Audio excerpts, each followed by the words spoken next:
বিশ্বের অন্যতম শীর্ষ ধনী বিল গেটস স্বীকার করেছেন তিনি এখন উৎফুল্ল। তবে তিনি একথাও বলেছেন মেলিন্ডা ফ্রেন্সের সঙ্গে দীর্ঘ 27 বছরের দাম্পত্য জীবনের ইতি টানা তার ভুল সিদ্ধান্ত ছিল। তিনি বলেন, এই ভুলের জন্য আমি সবচেয়ে বেশি অনুতপ্ত। বিল গেটস বলেন, বিচ্ছেদের পর অন্তত 2 বছর বিষয়টি আমাকে ও মেলিন্ডাকে পীড়া দিয়েছিল। মাইক্রোসফটের সহ প্রতিষ্ঠাতা আশা করেছিলেন বাবা বিল সিনিয়র ও মা ম্যারির মতো তার ও মেলিন্ডার দাম্পত্য জীবনও মধুর হবে। তার মা বাবা দীর্ঘ 45 বছর একসঙ্গে ছিলেন। বিল গেটস বলেন, নানা ঘটনার স্মৃতি ও সন্তান নিয়ে একসঙ্গে জীবন কাটানো নিশ্চয়ই দারুণ একটি বিষয়। বিচ্ছেদের ঘটনাটি তিনি সারা জীবনের ব্যর্থতার তালিকার শীর্ষে রাখবেন। তিনি বলেন, আরো অনেক ব্যর্থতা রয়েছে, তবে কোনোটাই এইরকম নয়।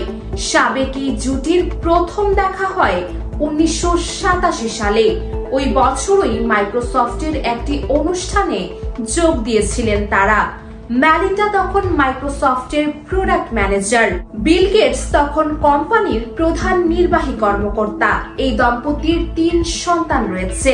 2021 সালে বিল ও মেলিন্ডা বিচ্ছেদের ঘোষণা দেন। এর 1 বছর আগে থেকেই তারা আলাদা থাকছিলেন।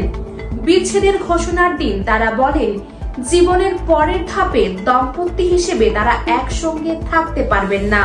বিল বলেন, বিচ্ছেদের সিদ্ধান্ত নেওয়া আমাদের জন্য কঠিন বিষয় ছিল। এরপর মেলিন্ডা ফাউন্ডেশন ছেড়ে যাওয়ার সিদ্ধান্ত নেন। তিনি চলে যাওয়ার সিদ্ধান্ত নেওয়ায় আমি হতাশ হই। 2023 সালে এনসিআর গ্লোবালের সাবেক নির্বাহী পলা হার্ডের সঙ্গে ডেটিং শুরু করেন বিল গেটস। তিনি ওরাকলের প্রধান নির্বাহী কর্মকর্তা মার্ক হার্ডের স্ত্রী ছিলেন।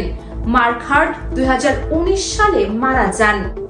অন্যদিকে মেলিন্ডাও 2024 সালের অক্টোবরে তার ছেলে বন্ধু ফিলিপ ভনের সঙ্গে সম্পর্কের বিষয়টি জনসম্মুখে নিয়ে আসেন। US Bengal news desk.